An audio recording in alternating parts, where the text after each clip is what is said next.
Vocational শাখার দশম শ্রেণীর জেনারেল ইলেকট্রিক্যাল ওয়ার্কস 1 এর সকল স্টুডেন্টদের রানীদয়াময়ী উচ্চ বিদ্যালয় কর্তৃক আয়োজিত অনলাইন ক্লাসে স্বাগতম জানিয়ে শুরু করছি আজকের পাঠ।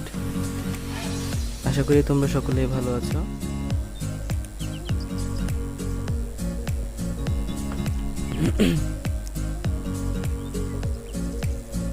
তো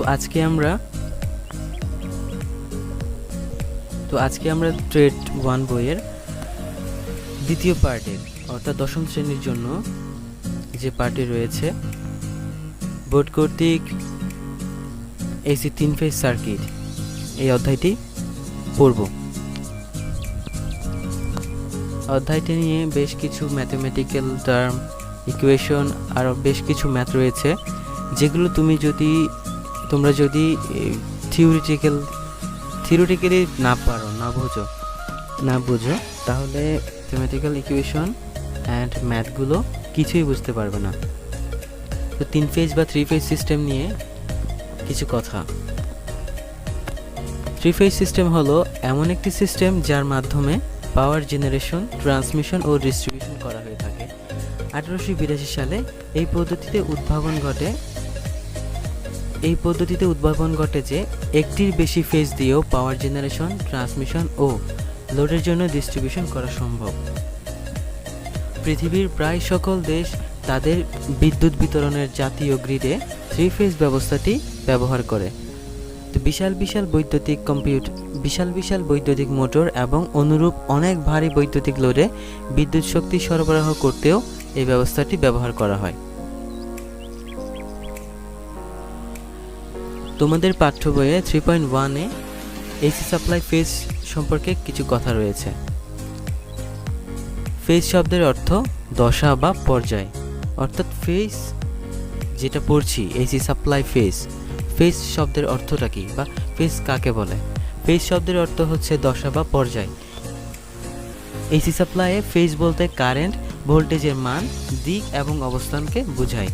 অর্থাৎ কোনো বৈদ্যুতিক সার্কিটে ভোল্টেজ এবং কারেন্টের মধ্যবর্তী কোণকে ফেজ অ্যাঙ্গেল বলা হয়। এখানে গুরুত্বপূর্ণ একটি প্রশ্ন, ফেজ অ্যাঙ্গেল কাকে বলে? তো অর্থাৎ কোনো বৈদ্যুতিক সার্কিটে ভোল্টেজ এবং কারেন্টের মধ্যবর্তী যে কোণটি রয়েছে তাকে ফেজ অ্যাঙ্গেল বলা হয়। একে ইংরেজিতে পাওয়ার ফ্যাক্টর বলা হয়ে থাকে। তোমরা এই যে ছোটোখাটো ইনফরমেশনগুলি নোট করে ফেলো, এগুলো তোমাদের বইয়ে নেই। তো এখানে লক্ষণীয় যে যদি ভোল্টেজের তুলনায় কারেন্ট পিছনে থাকে তাহলে ফেজ অ্যাঙ্গেল ল্যাগিং, এবং যদি ভোল্টেজ অপেক্ষা কারেন্ট এগিয়ে থাকে তাহলে ফেজ অ্যাঙ্গেল লিডিং হয়। আর যদি ভোল্টেজ ও কারেন্টের মধ্যে কোনো কৌণিক দূরত্ব না থাকে অর্থাৎ ফেজ অ্যাঙ্গেল শূন্য হয়, তাকে ইউনিটি অ্যাঙ্গেল বলা হয়ে থাকে। তাহলে উদ্দীপক থেকে আমরা জানতে পারলাম বিভিন্ন রকম ফেজ অ্যাঙ্গেলের কথা, অর্থাৎ পাওয়ার ফ্যাক্টরের কথা। তো পাওয়ার ফ্যাক্টর অর্থাৎ ফেজ অ্যাঙ্গেল 3 প্রকার হয়ে থাকে, আমরা উদ্দীপক থেকে জানতে পারলাম। পাওয়ার ফ্যাক্টর অর্থাৎ ফেজ অ্যাঙ্গেল 3 প্রকার, যথা লিডিং, ল্যাগিং এবং ইউনিটি। নিচে কিছু কার্ভ দিয়ে তোমাদের বোঝানোর সুবিধার্থে নিচে কিছু কার্ভ দিয়ে ভোল্টেজ এবং কারেন্ট আলাদা কালার করে 3টি লোডের এবং 3টি অ্যাঙ্গেলের চিত্র দিয়েছি। এখানে কমলা কালারের ওয়েভগুলো দিয়ে ভোল্টেজ বোঝানো হয়েছে, আর ব্লু কালারের ওয়েভগুলো দিয়ে কারেন্ট বোঝানো হয়েছে। ফার্স্ট অফ অল যদি আমরা লক্ষ্য করি ইউনিটি, অর্থাৎ ফেজ অ্যাঙ্গেল 0 হলে, এবং এটি রেজিস্টিভ লোডের মধ্যে হয়ে থাকে, অর্থাৎ ইউনিটি যেই পাওয়ার ফ্যাক্টরটা হয়ে থাকে সেটি রেজিস্টিভ লোডের মধ্যে হয়ে থাকে। অ্যান্ড সেকেন্ড হলো লিডিং, অর্থাৎ লিডিং পাওয়ার ফ্যাক্টর। তো লিডিং পাওয়ার ফ্যাক্টর ক্যাপাসিটিভ লোডের মধ্যে হয়ে থাকে। অ্যাজ ইউজুয়াল তোমরা দেখতে পাচ্ছ কারেন্ট এগিয়ে রয়েছে, তাই এটাকে লিডিং বলা হচ্ছে। এবং এখানে 4 দিয়ে দিয়েছি বলে এখানে হবে থার্ড। তো থার্ডে রয়েছে ল্যাগিং, অর্থাৎ ল্যাগিং হয়ে থাকে ইন্ডাকটিভ লোডে। অর্থাৎ ল্যাগিংয়ের চিত্রটিতে তোমরা দেখতে পাচ্ছ ভোল্টেজ এগিয়ে রয়েছে।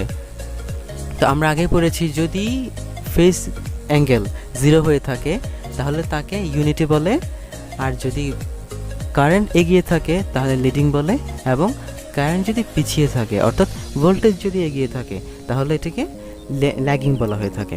আর এই যে ইউনিটিটা রেজিস্টিভ লোডে হয়ে থাকে, লিডিংটা ক্যাপাসিটিভ লোডে হয়ে থাকে এবং ল্যাগিংটা ইন্ডাকটিভ লোডে হয়ে থাকে। আশা করি তোমরা বুঝতে পেরেছ। তারপরে 3.2 তোমাদের পাঠ্য বইয়ে এসি 3 ফেজ ব্যবস্থার সুবিধা অর্থাৎ এসি 3 ফেজ বা 3 ফেজ সিস্টেমের অ্যাডভান্টেজগুলো বলা হয়েছে। তো এসি 3 ফেজ ব্যবস্থার বা সিস্টেমের সুবিধাগুলো নিচে দেওয়া হলো।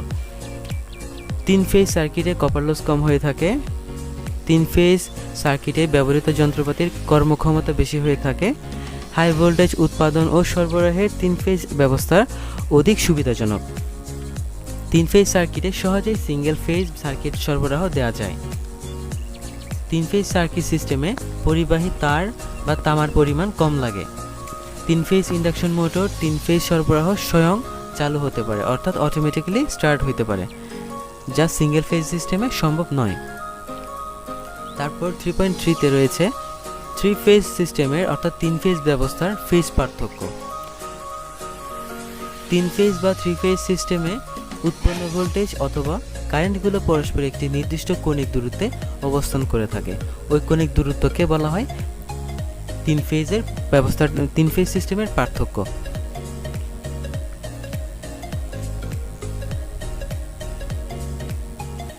তো নিচে একটি চিত্র দিয়েছি। এখানে যে ওয়েভগুলো দেখা যাচ্ছে এই জায়গাটিতে 120 করে করে ডিস্টেন্স মেনটেন করেছি এখানে, অর্থাৎ এই ওয়েভগুলো দিয়ে বোঝানো হচ্ছে ভোল্টেজের,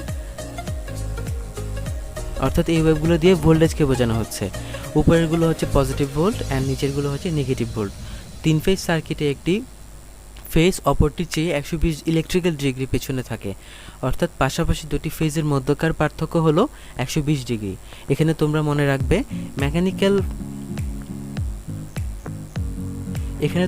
রাখবে মেকানিক্যাল ডিগ্রি আর ইলেকট্রিক্যাল ডিগ্রি কিন্তু আলাদা। তো ইলেকট্রিক্যাল ডিগ্রি হিসেবে এখানে 120 অর্থাৎ একটি ফেজ থেকে অপর ফেজের যে দূরত্বটা রয়েছে এবং পার্থক্যটা রয়েছে সেটি হচ্ছে 120 ডিগ্রি। তো এই যে এসি 3 ফেজ লাইন ভোল্টেজ ও ফেজ ভোল্টেজের ক্ষেত্রে এসি 3 ফেজ সিস্টেমে সাধারণত 3 ফেজ 3 তার এবং 3 ফেজ 4 তার পদ্ধতির হয়ে থাকে। 3 ফেজ স্টার সংযোগ হতে 3 তার ও 3 ফেজ স্টার সংযোগ হতে 3 তার ও 3 ফেজ 4 তার পদ্ধতি বের করা যায়। 3 ফেজ 3 তার পদ্ধতিতে 3টি ফেজ থাকে কিন্তু নিউট্রাল থাকে না, আর 3 ফেজ 4 তার পদ্ধতিতে 3টি ফেজ বা লাইন তার থাকে এবং একটি নিউট্রাল তার থাকে। এখন আমাদের জানতে হবে লাইন ভোল্টেজ কাকে বলে। যে কোনো দুটি মেইন লাইনের মধ্য দিয়ে যে ভোল্টেজ পাওয়া যায় তাকে লাইন ভোল্টেজ বলে। একে VL দ্বারা প্রকাশ করা হয়। এবং যে কোনো একটি লাইন ও নিউট্রাল তারের মধ্যে যে ভোল্টেজ পরিমাপ করা হয় তাকে ফেজ ভোল্টেজ বলে। একে VP দ্বারা প্রকাশ করা হয়। অন্যদিকে এসি 3 ফেজ লাইন কারেন্ট ও ফেজ কারেন্টের ক্ষেত্রে এসি 3 ফেজ 4 পদ্ধতিতে প্রতিটি লাইনের মধ্যে দিয়ে যে কারেন্ট প্রবাহিত হয় তাকে লাইন কারেন্ট বলে। একে IL দ্বারা প্রকাশ করা হয়। আর অন্যদিকে প্রতিটি কয়েল বা ফেজ দিয়ে যে কারেন্ট প্রবাহিত হয় তাকে ফেজ কারেন্ট বলে। একে IP দ্বারা প্রকাশ করা হয়। এখানে যে লাইন ভোল্টেজ, ফেজ ভোল্টেজ এবং লাইন কারেন্ট, ফেজ কারেন্ট বলেছি, এগুলো কিন্তু ম্যাথমেটিক্যাল টার্মে অথবা ইকুয়েশনে খুবই প্রয়োজন হবে। তোমরা এগুলো মনে রেখো এবং তোমাদের সুবিধার্থে আমি কিছু বাড়ি কাজ দিচ্ছি। তো অতি সংক্ষিপ্ত হিসেবে রয়েছে কিছু বাড়ি কাজ। তো অতি সংক্ষিপ্ত প্রশ্নগুলো হলো: ফেজ কাকে বলে, ফেজ অ্যাঙ্গেল কি, এসি 3 ফেজ সিস্টেমে ফেজ পার্থক্য কত, লাইন ভোল্টেজ কাকে বলে এবং একে কি দিয়ে প্রকাশ করা হয়। ফেজ ভোল্টেজ, এখানে অ্যাকচুয়ালি স্পেলিং মিস্টেক হয়েছে, এখানে গেজ হবে না, এটা ফেজ হবে। তো ফেজ ভোল্টেজ কি এবং একে কি দ্বারা প্রকাশ করা হয়ে থাকে। তারপর লাইন কারেন্ট কি এবং একে কি দিয়ে প্রকাশ করা হয়, ফেজ কারেন্ট কি এবং একে কি দিয়ে প্রকাশ করা হয়। এই প্রত্যেকটি অতি সংক্ষিপ্ত প্রশ্ন তোমাদের বোর্ড পরীক্ষার জন্য খুবই গুরুত্বপূর্ণ। আর এই সকল প্রশ্নের উত্তর তোমরা রিডিংয়ের মধ্যে পেয়ে যাবে। এবং তাও যদি অসুবিধা হয়ে থাকে তাহলে ভিডিওটি পুনরায় দেখে নেবে। আর যদি কোনো কিছু বুঝতে অসুবিধা হয় আমাকে ফোন করবে অথবা কমেন্ট সেকশনে কমেন্ট করবে। তারপরে রয়েছে সংক্ষিপ্ত প্রশ্ন। সংক্ষিপ্ত প্রশ্নতে এসি 3 ফেজ সার্কিটের ফেজ পার্থক্য বলতে কী বোঝায়, তারপর হলো এসি 3 ফেজ সার্কিটের সুবিধাগুলো কী, এরপর হলো ল্যাগিং লিডিং ও ইউনিটি অ্যাঙ্গেল বলতে কী বোঝো, এটা ব্যাখ্যা করে দিতে হবে। তারপর রচনামূলক প্রশ্নটি হলো এসি 3 ফেজ 4 তার ব্যবস্থায় ফেজ ভোল্টেজ ও লাইন ভোল্টেজ বলতে কী বোঝায়। যেহেতু রচনামূলক প্রশ্ন তাহলে এখানে ব্যাখ্যার সাথে চিত্রসহ দিলে খুবই ভালো হয়।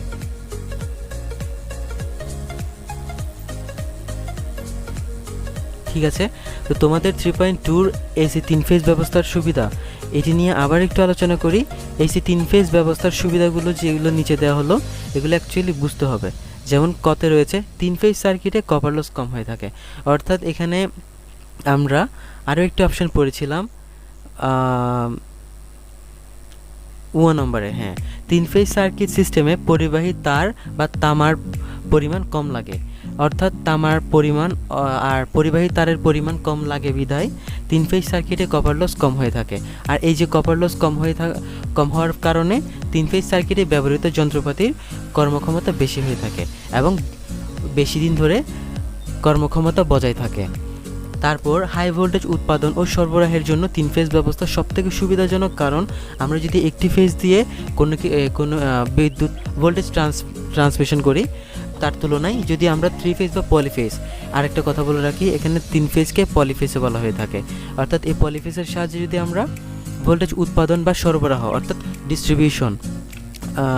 জেনারেশন বা ডিস্ট্রিবিউশন করে থাকি তাহলে অন্যান্য এই যে সিঙ্গেল ফেজের তুলনায় অনেক অধিকাংশে সুবিধাজনক হয়ে থাকে। তারপরটি হলো 3 ফেজ সার্কিটে সহজেই সিঙ্গেল ফেজ সার্কিট সরবরাহ দেওয়া যায়, অর্থাৎ 3 ফেজ বা পলিফেজ সার্কিট থেকে ফেজ সার্কিটে সহজেই সিঙ্গেল ফেজ সার্কিট সরবরাহ দেওয়া যায়, বাট সিঙ্গেল ফেজ সার্কিটে কখনোই 3 ফেজ সার্কিট দেওয়া যায় না বা একের অধিক ফেজ সার্কিট দেওয়া যায় না। তারপর হলো 3 ফেজ ইন্ডাকশন মোটর। এই যে বড় বড় কলকারখানা, গার্মেন্টস ফ্যাক্টরিতে যে বড় বড় ইন্ডাকশন মোটরগুলো ব্যবহার করা হয় সেগুলো 3 ফেজের হয়ে থাকে। আর 3 ফেজ ইন্ডাকশন মোটরগুলো অটোমেটিক্যালি তারা স্টার্টিং নেয়, অর্থাৎ তোমরা যখন পলিটেকনিকে পড়বে বা অর্থাৎ ডিপ্লোমা ইঞ্জিনিয়ারিং পড়বে তখন এটি নিয়ে খুব ডিটেলসে পড়বে, তো ওখানে তোমরা পাবে জিনিসটা। অর্থাৎ বড় বড় যে মোটরগুলো রয়েছে সেগুলো স্টার্টিং নেয় নিজে, অর্থাৎ তুমি যদি স্টার ডেল্টা নিয়ে আমরা পরের অধ্যায়ে একদম বিশদ আলোচনা করব। স্টার ডেল্টা নিয়ে কিছু গণিত রয়েছে, ম্যাথমেটিক্যাল টার্মও রয়েছে, ইকুয়েশনও রয়েছে, সেগুলো আমরা পরবর্তীতে সলিউশন করব। তার আগে তোমরা এই অধ্যায়টি খুব ভালোভাবে পড়ে নাও। আমি 2 বা 3 দিনের মধ্যে পুনরায় পরবর্তী অধ্যায়ের ভিডিও দেব। তোমরা তার আগে অধ্যায়টি কভার করে ফেলো এবং এরপরে ম্যাথমেটিক্যাল টার্মগুলো নিয়ে আলোচনা করব। সবাইকে ধন্যবাদ জানিয়ে শেষ করছি আজকের এই ক্লাস। ভালো থেকো, সুস্থ থেকো, ধন্যবাদ।